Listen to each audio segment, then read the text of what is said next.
podcast that we do where three friends, can we go that far? Friends? I'd say friends. Yeah, Nirmal. Sometimes. Okay, Nirmal, Fran and myself, Nick, judge each other's music tastes as we kind of argue about 6 new albums or 6 new playlists of music each month.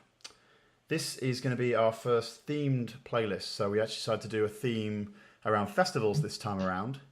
And the Green Man Festival is coming up in August, 17th to the 20th in Wales. So most of the choices from today, 5 out of the 6 albums from today, are going to be playing at Green Man. All of them check them out. At Green Man. Oh, all of them are going to be playing. Oh, I'm sorry, my mistake. So all of them are going to be playing. And those 6 artists and albums are Anna Merideth with her album Varmint, Timbre with their album Sincerely Future Pollution, BadBadNotGood with their album 4, Julia Jacklin with Don't Let the Kids Win, Lift to Experience with the Texas Jerusalem Crossroads, and we picked that one as our kind of classic, where we go back to something that's been around for some time, but we've not checked out before. And then I will be introducing a playlist of PJ Harvey, who's headlining, I think, one of the days. Headlining the Sunday. And doing a sort of why I love PJ Harvey stuff. And that's all 6, and then we'll talk about it next time. Okay, so let's get started. I wanted to ask, first of all, Fran, which of these albums was the most unusual or most unfamiliar in style for you? Well, I'm going to go with Anna Meredith's Varmints, even though I think there's a couple of albums that I would say were more unusual than I was expecting. But Meredith was just not what I was expecting at all after reading her description on the Green Man website. It described her as mixing folk aesthetics with thumping dance beats, and I think I was just picturing a more sort of folky sound of album with maybe a little element of dance. But the reason I think she was so unusual to me is because I've never really heard an album like this before. And I think at first it sounded so different to what I'm used to that I struggled to get into it. But of all the albums, as I went on, this was the one that grew on me the most. I think it's really interesting that she's actually a classical composer originally who's done commissions for Last Night at the Proms. And you can see as you listen to it kind of how the classical music actually goes into some of the songs, but in a more electro style. Don't know, did you get that? I don't know if I got that. I mean, I got the sense that it was very extremely experimental, and I could see that she had technical skill, but that's about as far as I can charitably say. Right. Because to be completely honest, this album was just a nightmare. I found a total nightmare. Yeah. I found it just unbelievably. Nirmal's already. How many times did you listen to it, Nick? I listened to it. I would guess I listened to it about 7 or 8 times. In all honesty, I really tried, and it was so grating. Particularly, there's a couple of songs in particular. The opening song, Nautilus, was just almost unbearably irritating to me. Just so grating, I just could not take it. It drove me insane. It just made me feel like a very old man, which I know Fran already thinks I am, so that's no surprise. You are an old man, but I'm genuinely quite surprised that this is your reaction to this album. I've got to be honest. I thought I found this list, the Green Man playlist in general, the hardest to predict what you guys would think of all the Picky Bastards we've done so far. Yeah. But if I was going to guess anything, I would have guessed that you like this album. Right. So I'm in a little bit of shock. I'm glad. I like to surprise you. So yeah, there's I was not a fan at all. Right. And I think I was I'll go further though. Right. I'll say that the R-Type as well was another example of one where Go on. The mixing, she just managed to find these frequencies for the mixing. They were just nails on a blackboard, just cutting through, and then just drive home these same loops for so long. Oh, it was just unbelievably irritating. I'm sorry, I can't say enough aggro things about this album. No, would you want to moderate between the two of us? Nick had a tough week, tough month as well. He's had a tough life. It's been a tough. My first listen to this was short-lived, meaning I only got through a couple songs, but I listened to it more, and so I think I would echo what Fran is saying in that among the other albums I was able to kind of listen to more and find some enjoyment out of them. The first one, though, I will say, like Nautilus was kind of interesting, and it was wrapped up a little bit in how I was listening to it because I was on a train from Barcelona to Granada, Oh, and just tell us about your nice holiday, all right. don't you? Yeah, we get it. We get it. and it was like we were preparing to do something the whole way, and I was just looking at the scenery going by and listening to this, and so that song was repetitive and building enough that it seemed to go with the mood I was in. So it's machine like a train. Is that the highest praise you can find for it? Mate, Is it? trains are pretty amazing. Yeah. Come on. Trains are amazing. Wow, Fran's inner nerd's coming out now. He's trying to pretend he's so cool before he went on the mic about how he's not into Star Wars or Star Trek, but he apparently trains. They're super cool. Nick, I would like you to compare this to Portishead, and in the sense that you got similar experimental tones, but something about this is so unbearable in a way that Portishead stuff is not, right? So what's the difference? Yeah, that's certainly true. For one thing, Portishead showed a lot more restraint, I think, in frequencies, and they actually try and control the space a lot better than this album. This album tries to get, as I said, a nail and sort of drive it into my skull. It's a frequency. It's a pin-like frequency that just hurts me. Whereas Portishead have a wide canvas and they put a small amount of stuff on that, small amount of kind of furniture on the set, as it were, and they just make this very delicate thing. Even though sometimes it can be loud, that's nothing like this. I think I'm horrified that you've just said those two. You distressed me very deeply with that comment. I want another thing I'd like you to compare it to, Nick, is you found ways to defend the Aphex Twin that was if you're talking about nails, if you're talking about nails to a brain, I mean that was an album of nails to a brain. So Absolutely. I mean, for me, this Anna Merideth album has got so much more beauty in it than anything on Aphex Twin. There's some really beautiful stuff in here, even if it does. The funny thing was, this attempted to be beautiful and failed miserably, but I don't think Aphex Twin is attempting to be beautiful. I would say Aphex Twin is attempting to be clinical and cold and does so fairly successfully most of the time. And admittedly, I'm not saying, I mean, obviously the Aphex Twin album is hard work. That one we listened to was, I Care Because You Do, of course, isn't it? It is a really hard work, but that's not to say that its goals are different. This album just came across to me as like a kind of a mess of attempts to be experimental that fell flat. Well, I'm going to defend it a little bit more still. Yeah, go for it. I mean, I want to go back to what I said about the classical sense to it. I mean, I think you're probably not going to know what song I mean, Nick, since you managed to listen to it twice or something. But don't say R-Type, please. The song R-Type. Oh, he's going to say R-Type. That's the one I was going to say was my most annoying song. Was actually the one that grew on me the most. When I first heard it, I felt the same as you. I felt it was quite annoying and quite... But then the more I listened to it, actually, the layers to it, and it is like a classical song, but done electronically, and I just found that really interesting. It isn't the swells or the movement, I think, of the songs I'm complaining about. It's the tones. That's what it's the timbre of the instruments are just so irritating. It's not. I agree with you, actually. I think it is well put together. There are lots of elements that sort of run into one another and stuff, but it's the actual tones that really grated. And the reason, and the R-Type one, I mean, that's so funny. You should pick that as well. First you pick the album, and then you pick that song. That was one I wrote down as like, oh my god, this is one of the nightmares of the whole album.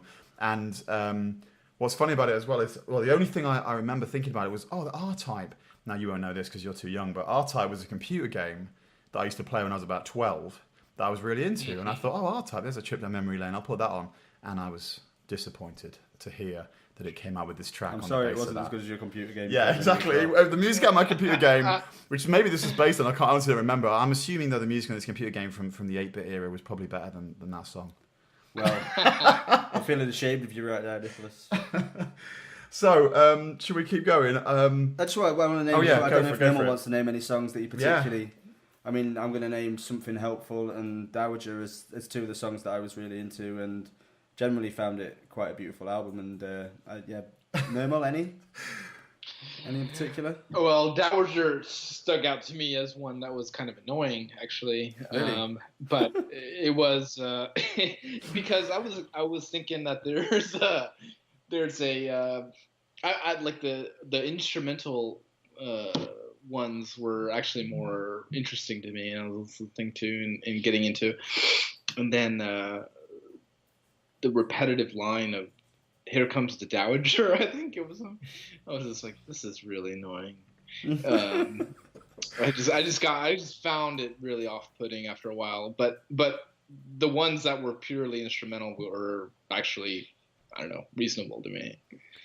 This just speaks perfectly to why this is a worthwhile exercise, because we come into this just blind every time, really, and just just totally tear each other to pieces. I think it's just, we get to hear how wrong you are every month. Yeah, that's absolutely how you should take it. Yeah, no, don't you feel confident? Honestly, it's a great album. I'm sure I'm mistaken. Let's move on, shall we? Yeah. So I'm willing to listen to it one more time. With what Fran's saying. So. Okay. I'm willing to hear what Fran's saying and then not listen to it again. That's the way I put it. So Nirmal, maybe I hope this is not the same answer, but which of these albums was the hardest work to get into? Which it might not be necessarily a bad album, but just was the most effort required. It's a different album. I think for me, it's the Lift to Experience, Texas Jerusalem Crossroads, and I think it is purely on the basis of the theme of the whole album, which I found a challenge to buy into, as for myself. I kind of liked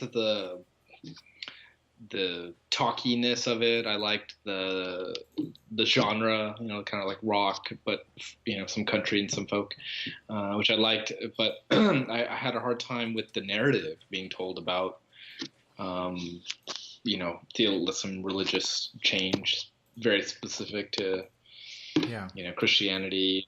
It was incredibly detailed, wasn't it? I mean, I certainly say. I mean, I would agree with you. Echo what you're saying about. I found it.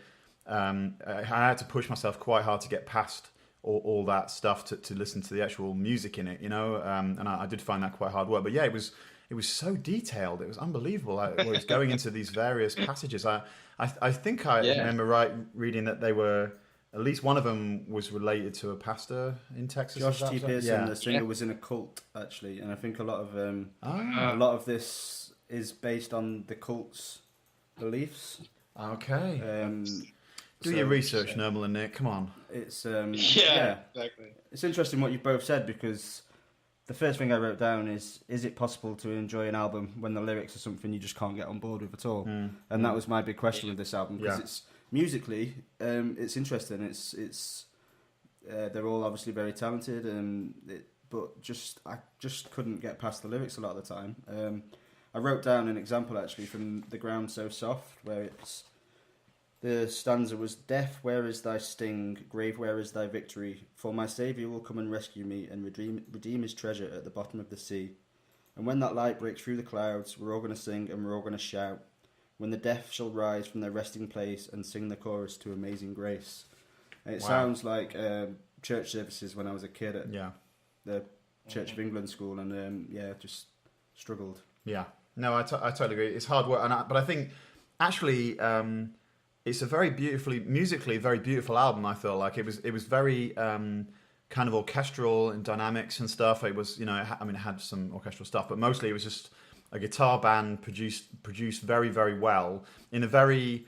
This is to sort of put down slightly, a very dated way, in a way, a very 90s way. I felt like it hadn't aged brilliantly, and it sounded very much like an album of its period, but a one that was done extremely well. There was particularly which was the track Falling from Cloud 9 and With Crippled Wings were both really just stunningly recorded, and as somebody who's into that side of things particularly, I thought it was a really polished production, but maybe a little dated, and as we all said, like kind of tough material to work through, But now I know that they've come out of that context. That just shows how blindly I go into these exercises of just listening to the albums out of context. And there's a really interesting story behind it, but it doesn't, for me, change that I kind of couldn't get into it for that reason. Right. despite it being an interesting story. And actually, they've got a massive cult following. And I know when Green Man announced them, I was following Green Man on Twitter because I'm going to the festival, and the reaction to Lift to Experience being announced was massive. I mean, there's a lot of very excited people about seeing them because I don't think they've been around for years, really. But so there's something about it, and I don't think everybody can. I think some people must enjoy them despite the lyrics in some ways, because I can't imagine that everyone who's that excited about going to Green Man and seeing these is as into the religion as they are. I actually have this album on vinyl. It was a gift from my bandmate Rod, and I don't think he's a heavily religious person at all, but I think he has seen them. I think a long time ago, and was was pretty excited about the production from a production standpoint. As I'm saying, that was something that I could stick with all the way to the end, as it were, several times. So yeah, it was definitely worth it. But yeah, not an easy go. I would have made the same answer you did, Nirmal.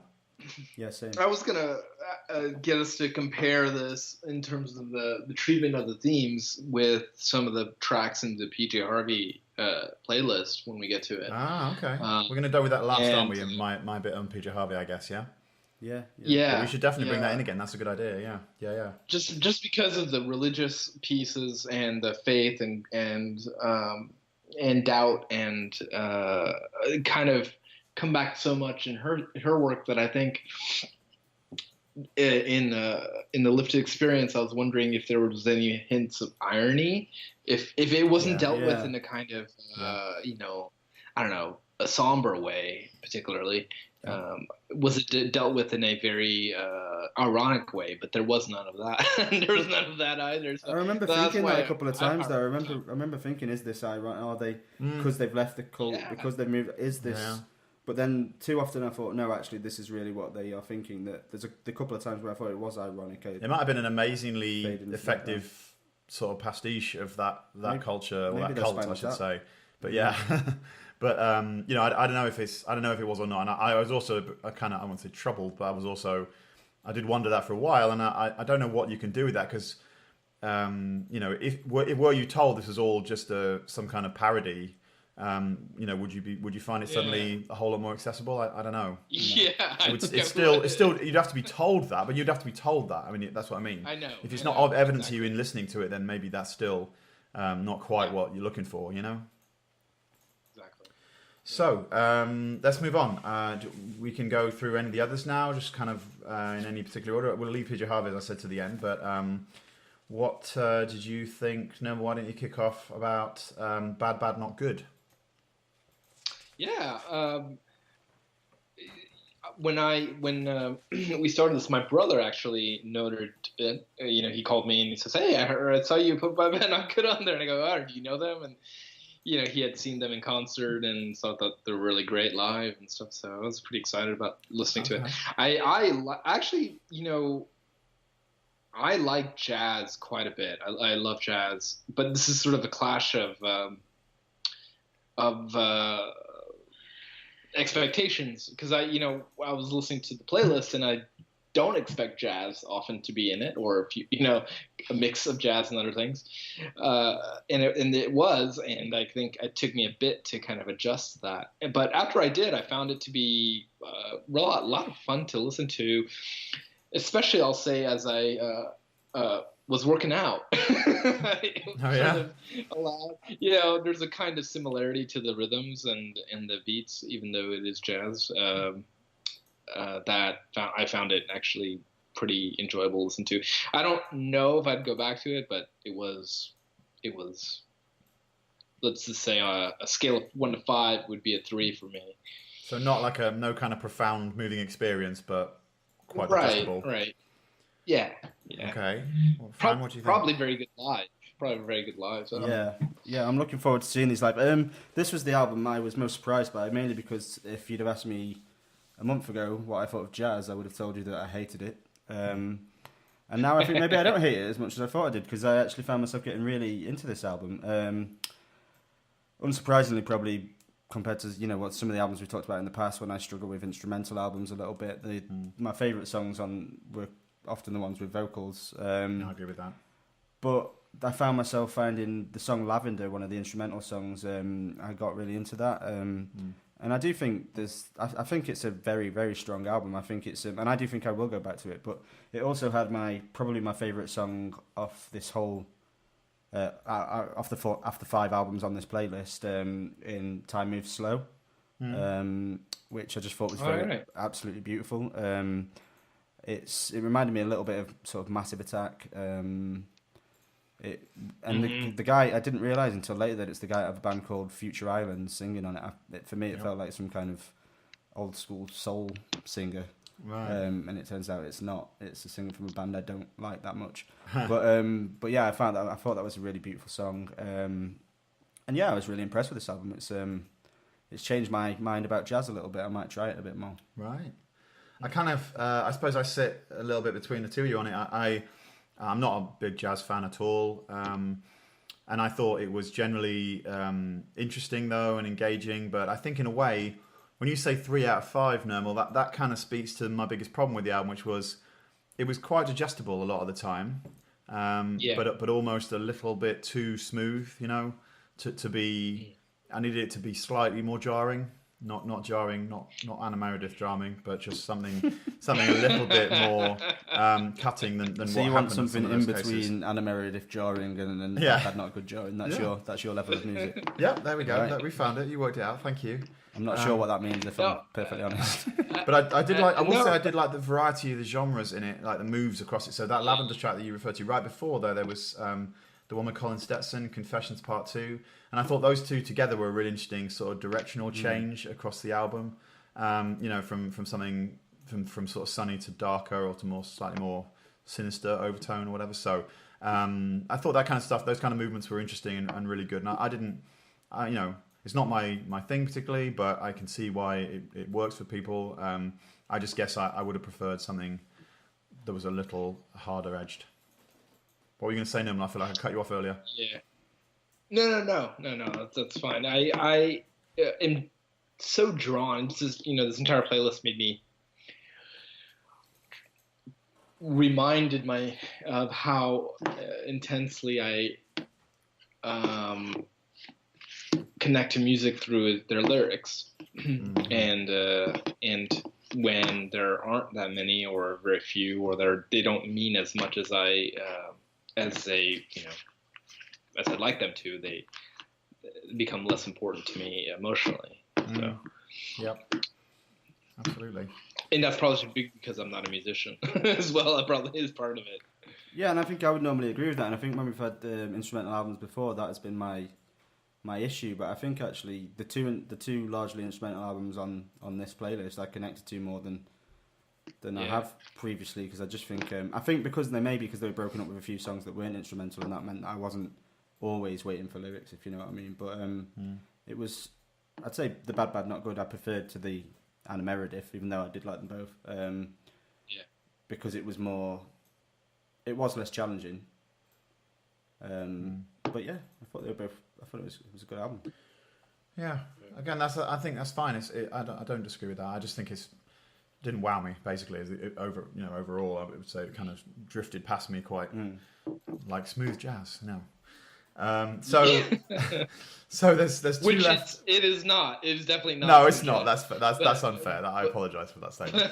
but it's, so you should. Yeah. So there's two left. Fran, which do you want to talk about next? Well, I will go with my favourite album off the playlist then, in that case, which is and Julia Jacklin's "Don't Let the Kids Win." Okay. Which obviously I'm risking once again being known as the folk boy of Picky Bastards, but that kind of is true, so that's okay. Yeah. I'd say it wasn't immediately. It didn't immediately grab me. I was immediately enjoying it, but not kind of blown away. But the more I listened to it, it was. I think you really have to get into the lyrics of this album to get the most out of it, and I think she's a really quite brilliant lyricist and kind of a storyteller in a way. There was a song, "Same Airport, Different Man," which I thought was a really clever way of just showing like the changes you go through as life goes on and passes you by. And she talks about sort of, losing her first love to a one-way flight and sitting down at the carousel looking old enough to make a wife, which I just thought was really quite beautiful lyrics. And And then there's a song called Hey Plane, which also had some great lyrics about I wonder if my new man's missing me now, and that showed off her voice. Really, she really gets very powerful on that song. She's got a really interesting sort of folky country voice that I guess Nick might hate, but we'll find out in a minute. Leave you in suspense. And yeah, but my favourite song on it would have been the title song, "Don't Let the Kids Win." I love the whole idea of, you know, she talks about don't let the kids win. You don't just let them fall. You don't want them growing up thinking 2-year-olds are good at playing basketball. And it's just really nostalgic in a way. It's the whole sort of your dad letting you win and you're thinking you're brilliant at chess when you're 5 and you don't even know how to move the pieces around the board. And she goes just throughout that song. There's loads of really quite clever, playful stanzas, and she's just I just found her really interesting. I found her lyrics really, really interesting. There's this great line that I always laugh at in the album where she says, "You cost more. I cost more than you earn." Yeah, you remember that? That was great. I love that. Well, I won't leave you in suspense, and I'll say that it's quite staggering to me that we can go such a wide range of difference and then similarity, because I actually really agree about this one with Fran. Hey. See, we've actually got some agreement here down this end of the line. Which is lucky because I thought he was going to punch me a few minutes ago. Yeah, I thought this was, and he actually nailed it in a couple of ways as well, because I really thought it was a real grower of an album. Like it really, if I was to start with the criticism, I'd say it doesn't actually start with the best songs by quite a margin. Like it takes a while to get into its sort of flow. And the fact you cited the best song as being, well, I think it looks like the last one, it sort of fits with that. You know, there actually, was some really the last nice 3 songs are my 3 favourite songs. So I'm gonna go with you on that. Yeah. So I feel like the album maybe could have done with a bit of a resort, but I mean, ultimately, it's a grower. It's she has a very nice, delicate voice, but it has a lot of control and is able to project when she needs to. I thought Elizabeth, is it called? And then Motherland, those two together, both worked really, really well. So this was my, without giving up too much away right now, this is my strongest of the 5. Wow. So I really enjoyed it, and I will go back to it, I think, yes. You just liked a folky country album. I feel like we should do some kind of dance to mark this moment. Or maybe an exorcism or something, I don't know. But, what's happened? So yeah, Nirmal, do you now want to slate Fran? Because I haven't slated Fran in this instance, so I'm a little bit concerned he's going to get cocky again. Shockingly, I absolutely am in agreement with both of you. How disappointing. I mean, this is definitely my favorite of the 5, and I think the only thing I disagree with is that I thought the opening songs are also great. You know, I love Pool Party, and Elizabeth is incredible with that. You know, her describing someone on stage as being, so shaky and just beautiful, beautiful. I was really taken by her almost reluctance to sing the words that she was singing. I thought she was like almost, swallowing them and kind of mumbling them and being kind of coy about it. And yet I think that is partially what makes it incredibly alluring. The Same Airport, Different Man, I thought the melodies in that was gorgeous. Just really stunning song. Gorgeous. Yep. I agree with that. I love that song as well, yeah. Absolutely. Loved it. My only criticism is that it sounded a little bit the same after 4 or 5 tracks. I think the lyrics really carry it, but again, the music, it seemed it just kind of felt like the same song. I mean, I can see that. Although, as we said, I think Fran and I both said I feel like you could drop some songs that are from early on in the album, particularly the opening song, which I thought was a pretty weak track relative to everything else on the album. Also, the way the guitars followed the vocals all the way through just seemed like a little bit tired, and not that exciting. So yeah. I mean, that's a small criticism. I wouldn't drop anything off it personally. Okay. I wouldn't drop anything. I think I agree that it got stronger towards the end, but I think for me there wasn't anything weak on there. There was it just grew. It kind of got better as it went through, but I didn't have anything that I'd lose from it. Wow. I just want to say that I think I've got to point out this is the first time ever I think that we've all had the same. We all say this is our favourite album. on the list. You saying that, Nirmal? Yeah. Yeah. That's amazing. This is Yeah. weird. Well, You should pack our bags now, and that's it. We're all done. Yeah, Picky Bastards. I guess we all should go to Green Man all Yeah. together then. Apparently, get yourself over here.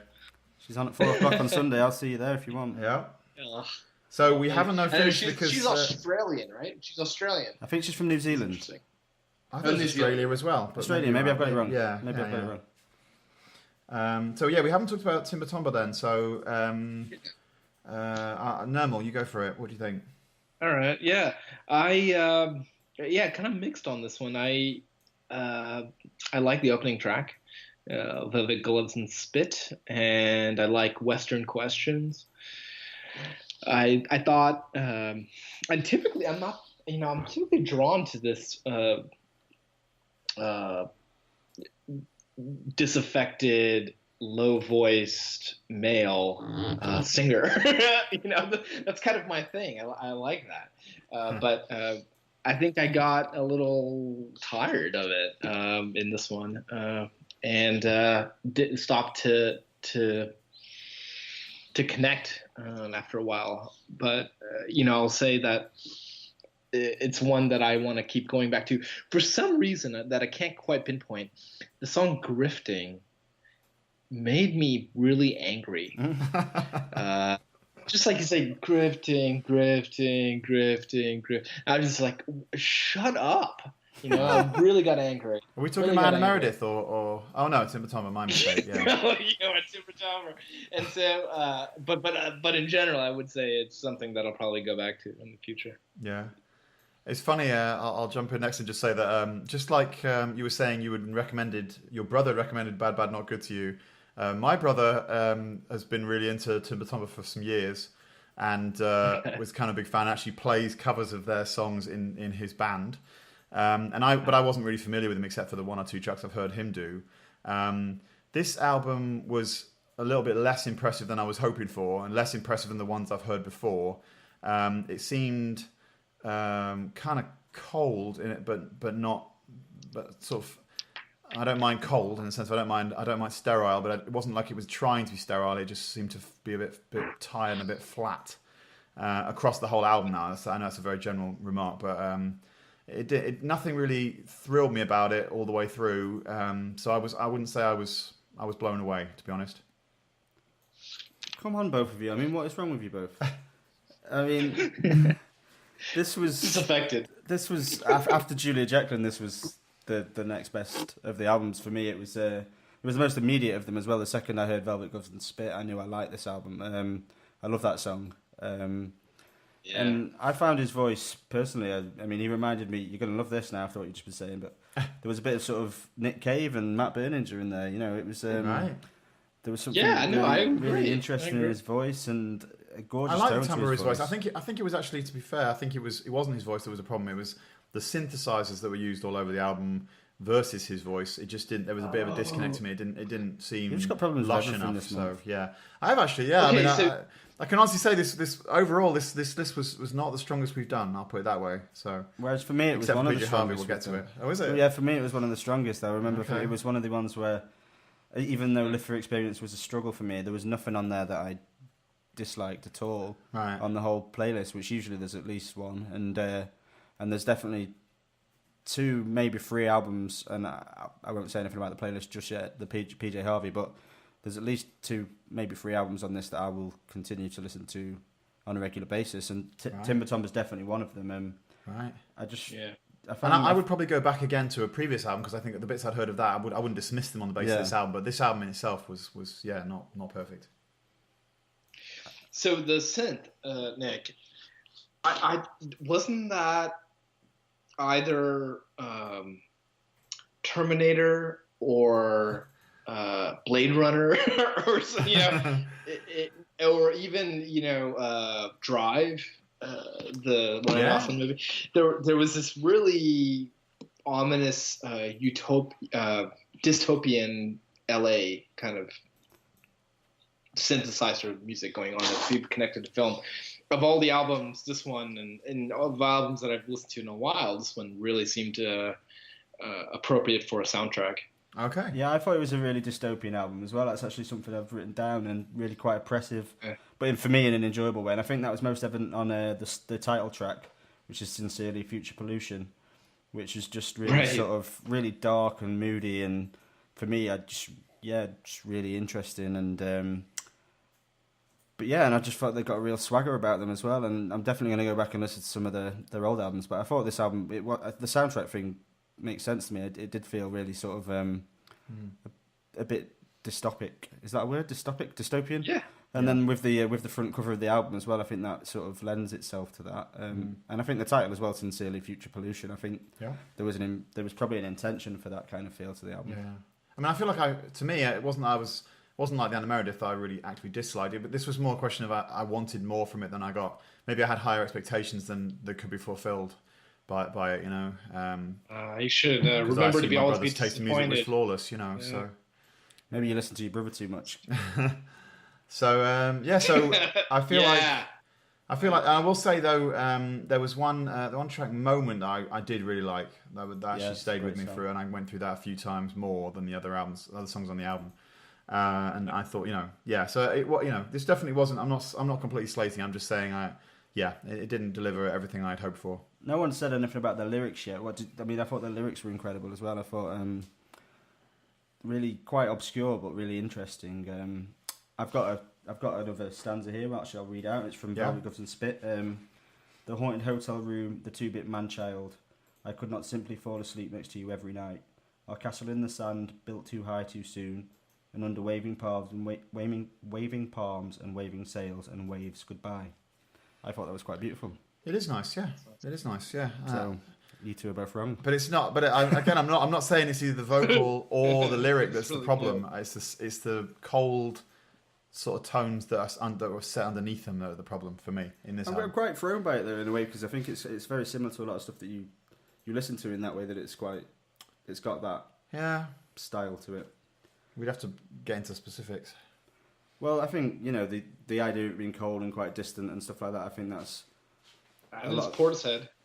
Yeah, but again, it's about intent. I feel like there's a disconnect for me between the lyrics and the vocal lines and his kind of. I do think there is a Nick Cave element in that. I think you're right. There's a kind of that sort of bass baritone sort of boom in his voice, but then underneath it, these kind of sort of flat synths. It didn't work for me as well as I'd hoped. That's all I'm saying. I'm not. I think because you love it. I think you're thinking I'm absolutely hate it, and I don't. I'm just saying I don't think it was flawless. Fair enough. I'll give you that. Seriously, I'm not going to make it through this recording without. You'll hear just one thud. You'll hear one thud of his punch impacting on my skull, and then the second thud of my head hitting the table. That'll be the two parts of it. I think it really does go back to what I was saying earlier about not being able to. This being one of the playlists where I've not really been able to predict your two's reactions for the first time, because actually, the little tiny predictions I did make in my head told me that Nick, the albums you would like on this the most would be Anna Merideth and Timbre. Right. Not so that's the case. The album that I was almost guaranteed you would not like was Julia Jacklin. Right. So obviously, Right. I'm not as good at guessing as I thought. Full of surprises. So should we move on and I'll talk about PJ Harvey a little bit first of all, and then we'll see what you both thought about it. So this isn't really meant to be, just for those who are new to this isn't really a review in the normal sense, in that everybody knows I love PJ Harvey and that's what we're talking about. So we can sort of make whatever comments we like at the end, but I'll do a little spiel to start with. Obviously, I thought about it, and there's no real need to do a bio of PJ Harvey. I mean, this is an absolute giant of the songwriting world for the last 20 years. It seems a little bit futile for me to say PJ Harvey was born in. This is kind of crazy. So instead, I thought, and there's also a lot of material to cover. That was one thing I was concerned about. I think it's 11, 12 albums if you count some collaborations she's done.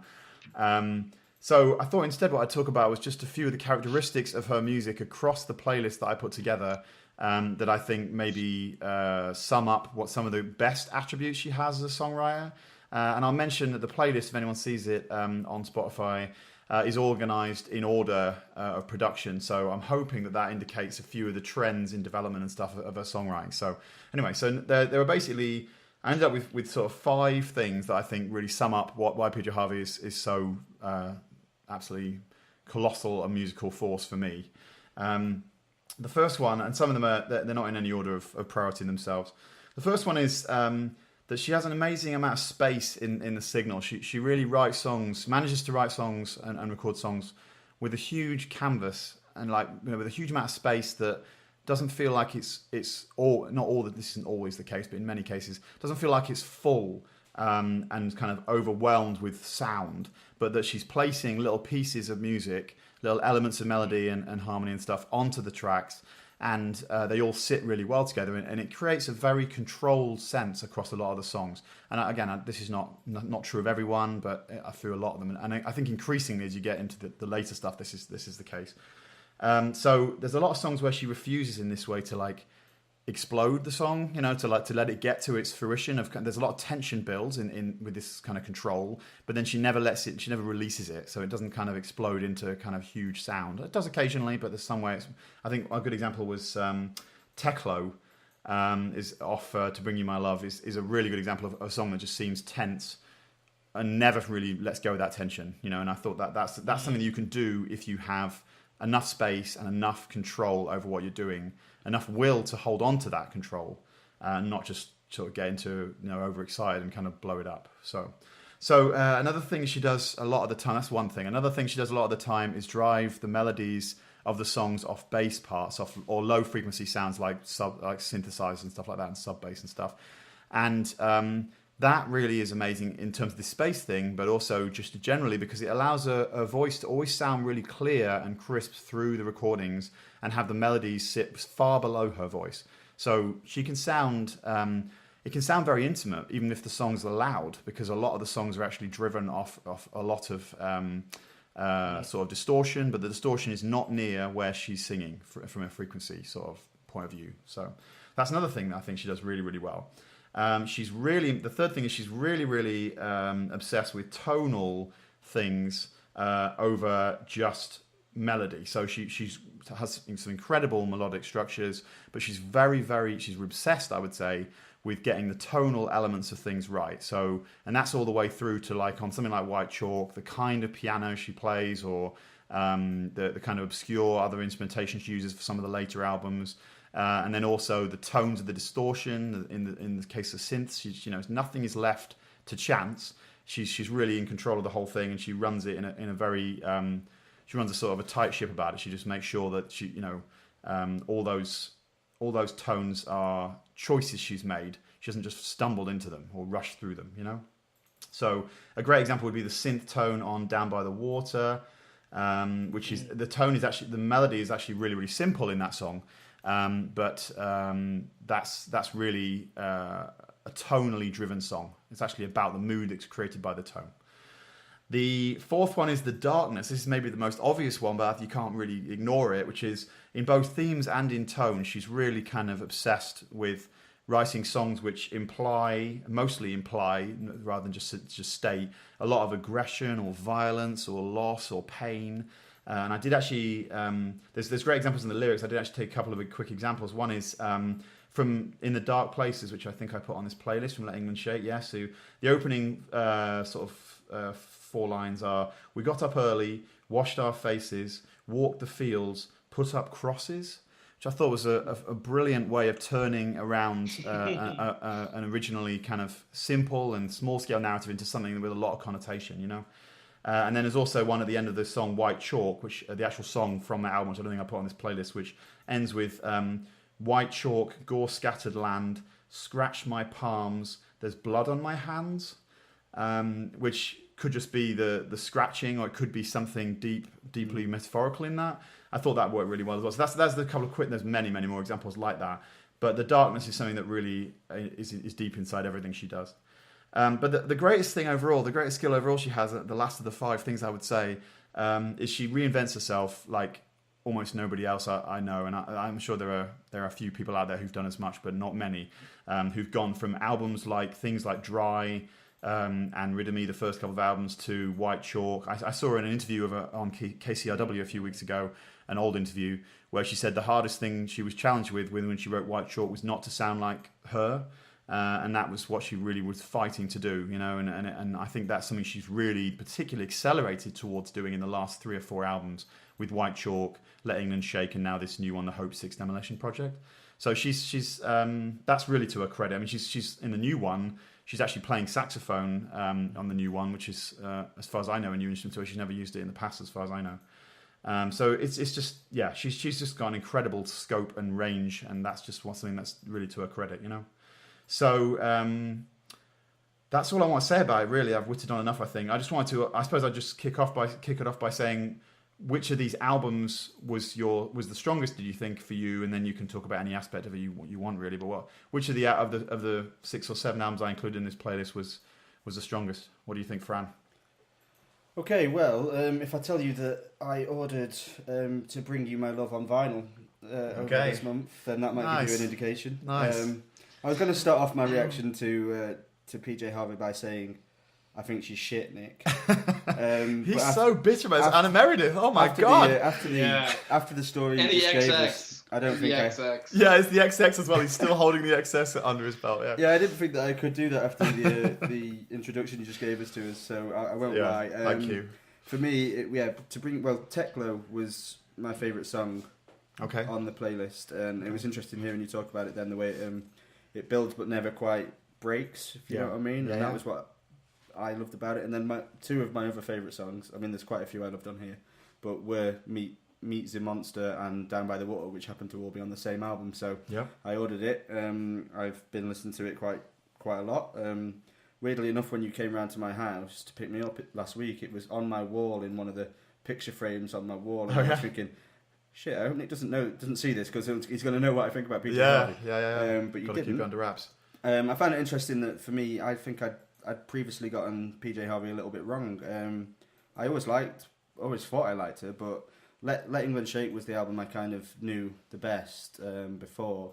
Well, the only one I knew really well, and because it's got a bit of a folky element to it, I kind of saw her more in that genre in a way. But she's actually this playlist just showed me that she's a bit of a rocker, really, isn't she? And she's quite heavy sometimes, or certainly both. I mean, that's the thing, isn't it? Really. But I think what appealed to me most, and I enjoyed a lot of this playlist, but what appealed to me most was the sort of more driving stuff. Even though I picked a few songs that I loved, and there was Rid of Me, Horses in My Dreams, Dear Darkness, In the Dark Places, and you've got some of the quiet ones as well. I mean, Horses in My Dreams is an incredibly beautiful, slow burner. You know, there's a lot of those tracks she does well. She does very well. But yeah, I mean, my last, I made some bullet points on my notes, and my last bullet point just said I would probably now officially call myself a PJ Harvey fan. So okay. Well done, Nick. Victory is mine. Convinced me. Nice. Yeah, Nirmal. really, really impressed, and I thought it was a really well put together playlist as well, actually, because it did show the sort of evolution. Well, then everyone listening should go and check out the playlist on Spotify, which is it's very good. All right, Nirmal, what do you think? Yeah, you should make this playlist almost like a separate thing, because I actually have really done. Great. I have got one up there already, separately, because I knew we were going to pull it down eventually. So when I first put it together, I put it that way. So yeah, it's in there under PJ Harvey. Awesome. Yeah, it's such a good playlist, and I'm forever indebted to Nick for having introduced me to PJ Harvey, because this is she is incredible for all the reasons that you described so well. I wanted to talk about Electric Light as that song that really exemplifies what you were talking about in terms of having a little bit of paint or music on a huge canvas. It's so profound. I remember listening to it for the first time, and I was really just transported to a room with one glowing, penetrating light above this woman, and how she's a fascinating person. I mean, it just transports you to different places. I mean, I think that's the thing that strikes me most about PJ Harvey is how rooted she is in place and the environment. And every album every song that I hear, I kind of think of it in very specific areas, and then the other thing that really strikes me all throughout her all her songs is the conflicted relationship to faith and God and stuff, and it's always kind of fascinating to me, which is why I kind of was interested in comparing it to the Live to Experience, where I think now that you did your intro, I am thinking about it in terms of, I guess the Live to Experience was letting it not having the restraint in a way, like letting it all go, like letting it all out and being very explicit and very straightforward and very clear about everything. Whereas they're super, like, the PJ Harvey is super restrained, and her, she talks about the garden, the song Garden. It's just so nice. It could be anything, but it could also be, the Garden of Eden. It could also be her backyard. It's really great. It's really great for all those reasons. I mean, I think you're right, but I would just say that the Lifter experience, which obviously is not the same caliber of stuff for me, I don't, I think, to be fair, that it's probably shooting for a very lush type sound, which would be more comparable to like an Elbow or something. Which, in other words, my point being, there are things I can really respect and love in music as well, potentially to this level almost, which aren't restrained in this way. But I just think it is a particularly powerful skill to be able to hold yourself back from doing more. Because the first time, I mean, if as somebody who plays guitar, when you're a teenager and you get electric guitar and turn on the amplifier, you strum once. What's really thrilling is the sense of power you have. The sense that you can just blast something. To actually to be a rock musician, and I'm not even talking about in the late stuff like the White Chalk stuff, which is obviously already a restrained instrument and just being upright piano and stuff, but the early stuff, she's being restrained in Teklo with an electric guitar, which is like with massive amount of distortion on it. I mean, that's what I mean. That's a very almost irresistible force to make that blasting sound. So anyway, it's that. Yeah, so I totally agree. But I think the Lifter experience is a different kind of exercise. But yeah, it definitely doesn't try and doesn't do restraint well. I think it's the restraint. The other thing, if I'm getting what Nirmal was saying right, is that it's the restraint in talking about things like faith as well. Because when I was listening to Lifter experience, I was kind of I was thinking, could I possibly enjoy music that's about religion in a way, because I'm not religious. But also you think about, PJ Harvey does talk about faith, and she does it, but she does it in a subtle way, in a way that isn't just so explicit as Lifter experience. And there is a lot of music like that. But I think, in general, I think the subtlety and sort of holding back is definitely a trademark of PJ Harvey from what I've seen from this playlist. And she just, and also not being able to fully definitely say what anything's about. Yes. A lot of the time. Yeah. It's hardly any track I could actually say I know what's happening here. Yeah, I think that's right. I mean, I think In the Dark Places is one song where I fully get the meaning and I know what she's getting at. With, it talks about guns and Well, the last two albums have been much more overtly political and has made bigger statements. And I have to be honest and say the newest one didn't impress me as much as anything else she's done, because I think it might have been, even for her level of skill, a bit of an overreach to try and summarize so much about poverty and the Western world and the West and the East meeting and these kind of things. It's this huge topic she's trying to take on, and that was a little bit of a concern.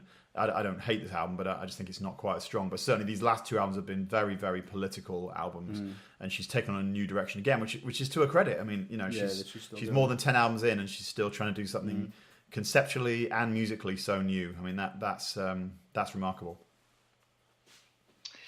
There's that drives me crazy every time I hear it. It was a song off of Stories from the City, where she's on the rooftop in Brooklyn. Yeah.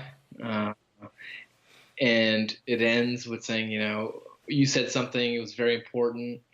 Yeah. And she never says what that is. And that's what it is. Really, really annoying. Yeah. But how typical is it of her to do that? It is. And it's amazing that we can be crediting her lyrical abilities when actually, as Fran rightly points out, almost all the songs are elliptical to the point where you just don't know actually what the topic of the song is even. I mean, that's kind of incredible. Like how much I love the song Teklo without having a clue what she's going on about is absolutely kind of ridiculous. And you can make you can draw some kind of suspicious kind of like Down by the Water, say, or Electric Light, or Meet the Monster, but you're still just speculating in the end. I mean, she's going to go where she wants to go with it, and you just have to. But the resonances of all those phrases is one of the things that's amazing. It just lifts the songs, and you can listen to, the When Under Ether song, for example, off White Chalk, which she talks about the how kind people are as she's kind of drifting off in this haze of whatever this haze may be. That's an amazing concept, even if you don't know actually what the context is, So yeah, it's great. It's the refrain in Down by the Water which really sticks with me as well, and I don't even know why, but the big fish, little fish swimming in the water. Come back here and bring me my daughter. Bring me my daughter. Yeah, and just people actually go to the concerts, take fish on sticks Really? and actually wave them around. And when she sings that song, that's kind of her most famous song in a way, which she always finds hilarious, as far as I can tell from a few times I've seen her. It's a very, very sinister tone, but not actually clear what we're talking about. Yeah, so. Brilliant. So let's talk then. That's all of those. One last go thought. Ahead. I was wondering, have either of you guys seen her performance on David Letterman when she did "Rid of Me"? When she did, "Rid of Me" on David Letterman. No, I don't think so. Okay, well, look it up on YouTube because it is phenomenal. Not only for the performance, but also the interview. Okay. Where he asks her about her time, like growing up on a farm. Yeah. And she says, yeah. And she's kind of this really meek, high-pitched voice. And she said... it's always amazing to me how meek she sounds. You're right, when she's in interviews compared to how she actually behaves on stage. Incredible. And she talks about, neutering